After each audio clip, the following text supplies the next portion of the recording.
Hello guys, welcome back to YouTube channel. आज हम वर्धमान महावीर खुला विश्वविद्यालय कोटा ओपन यूनिवर्सिटी के अंतर्गत हिंदी पद्य भाग 1 प्राचीन एवं मध्यकालीन काव्य के अंतर्गत इकाई 4 कबीर का काव्य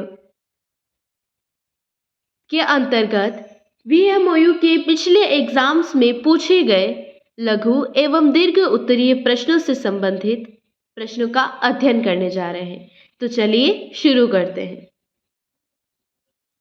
क्वेश्चन नंबर 3, कबीर के काव्य के अनुभूति पक्ष को उदाहरण सहित स्पष्ट कीजिए। कबीरदास बहुमुखी प्रतिभा संपन्न भक्त समाज सुधारक, कवि, योगी और महान ज्ञानी थे।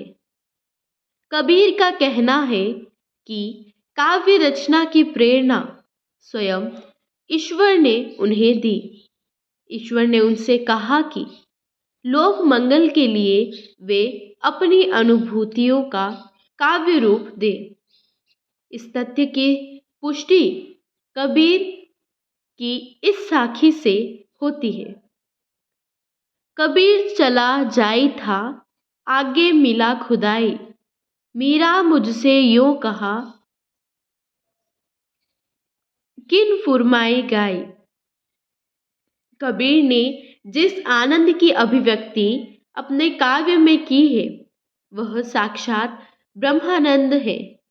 इसे अतीन्द्रिय आत्मानंद या ब्रह्मानंद की अभिव्यंजना करना ही उनके साहित्य का लक्ष्य है। कबीर उच्च कोटि के सिद्धहस्त कवि हैं। उनका समस्त काव्य आध्यात्मिक आनंद की अभिव्यक्ति है, परम ब्रह्म की प्रतिष्ठा है, उनके विचार दर्शक का मूल आधार है। रहस्यवाद। कबीर हिंदी साहित्य के प्रथम रहस्यवादी कवि माने जाते हैं और इस क्षेत्र में उनका उच्च स्थान है। कबीर के रहस्यवाद पर शंकराचार्य के अद्वैतवाद का प्रभाव परिलक्षित होता है। कबीर के रहस्यवाद में भावना एवं साधना दोनों का सम्मिश्रण हुआ है। ईश्वर का स्वरूप संसार के लिए अगोचर एवं अगम्य है। इसी का साक्षात्कार पाने की कोशिश रहस्यवाद का प्रथम चरण है। जीवात्मा परमात्मा का अंश है। कबीर के अनुसार सद्गुरु की कृपा से ज्ञान के प्रकाश को आलोकित कर जीवात्मा परमात्मा के अद्वितीय रूप सौंदर्य एवं दर्शन से आकर्षित हो जाती है। वह परमात्मा के इस स्वरूप पर मुग्ध होकर के इस अव्यक्त और अवर्णनीय अनुभूति को गूंगे के गुड़ के समान आस्वादित करती है। परम ब्रह्म परमेश्वर का स्वरूप स्वयं में ऐसा रहस्य है जिसका आस्वादन केवल वही जीवात्मा कर सकती है जिसने उसे देखा है। कबीर अपने प्रिय परमात्मा के स्वरूप पर मुग्ध है। उनके स्वरूप को उन्होंने अनिर्वचनीय व अकथनीय कहा है। परमात्मा का स्वरूप रहस्यमय है। जब जीव मोह निद्रा से जागृत हो उठता है तब यह रहस्य समाप्त हो जाता है। सामान्य रूप से जीव की 3 अवस्थाएं होती है: जागृत, स्वप्न और सुषुप्ति। जागृत अवस्था में स्थूल जगत का बोध होता है। इन तीनों अवस्थाओं से भिन्न एक ऐसी अवस्था है जो अनंत ज्योति की अवस्था है। इसमें कभी निद्रा नहीं होती। जिस आत्मा को सदा जागृति रहती है वही परमात्मा के साक्षात्कार का अधिकारी होता है। जब जीवात्मा को परमात्मा का ज्ञान प्राप्त हो जाता है तो वह उससे मिलने को आतुर हो उठती है। इस अवस्था में जीव की विरह मिलन, आशा निराशा, अभिलाषा, वेदना, अवसाद और उल्लास की अनुभूति होती है। कबीर के काव्य में इन समस्त अवस्थाओं का सजीव चित्रण हुआ है। कबीर के दार्शनिक विचार। मनुष्य के समक्ष सृष्टि हमेशा कौतूहल का विषय रही है। सृष्टि को लेकर कई प्रश्न उनके मानस को झकझोरते रहते हैं। यथा सृष्टि क्या है? इसका रचनाकार कौन है? सृष्टि कैसे बनी?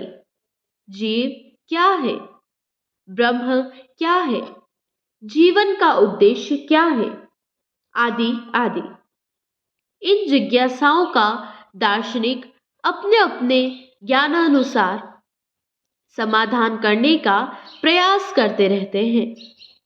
कबीर ने दर्शन शास्त्र विषयक पुस्तकों के अध्ययन के आधार पर नहीं, अपितु साधना एवं स्वचिंतन के आधार पर ब्रह्म, जीव, जगत, माया एवं सहज साधना पर अपने विचार व्यक्त किए हैं। ब्रह्म।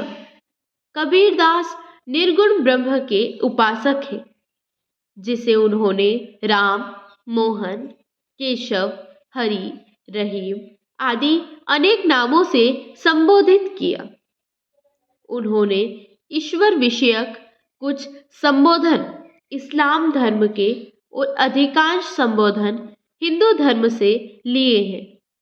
उन्होंने अव्यक्त, अनिर्वचनीय, निराकार ब्रह्म को राम नाम से अधिक संबोधित किया है।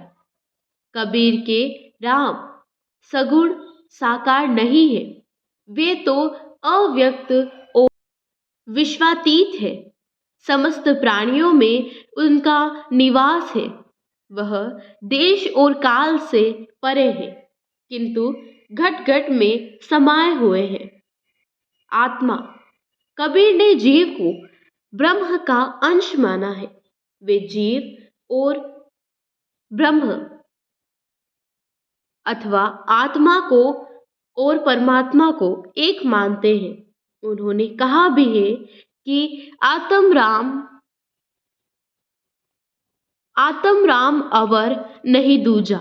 जिस प्रकार ब्रह्म सर्वव्यापक है, उसी प्रकार आत्मा केवल शरीरी न होकर सर्वत्र है, क्योंकि वह ब्रह्म का ही दूसरा स्वरूप है। आत्मा को ब्रह्म से अलग जानना केवल अज्ञान आधारित है। जब गुरु के द्वारा आत्मज्ञान से चेतनशील हो जाती है, तब परमात्मा से मिलते हैं और जीव और ब्रह्म में अद्वैत भाव स्थापित हो जाता है। इस स्थिति में दोनों एकाकार हो जाते हैं और जीव को अपने जीवन का महत्व, उद्देश्य अर्थात ब्रह्म दर्शन प्राप्त हो जाता है। जगत। कबीर ने जगत को परम ब्रह्म परमेश्वर की सत्ता माना है। उन्होंने जगत को सत्य, नित्य, शाश्वत व चिंतन माना है, लेकिन वे संसार और जीवन को असत्य और क्षणभंगुर मानते हैं। कबीर के अनुसार संसार के विषय से सुख प्राप्ति की अभिलाषा मात्र ब्रह्म है। मनुष्य संसार में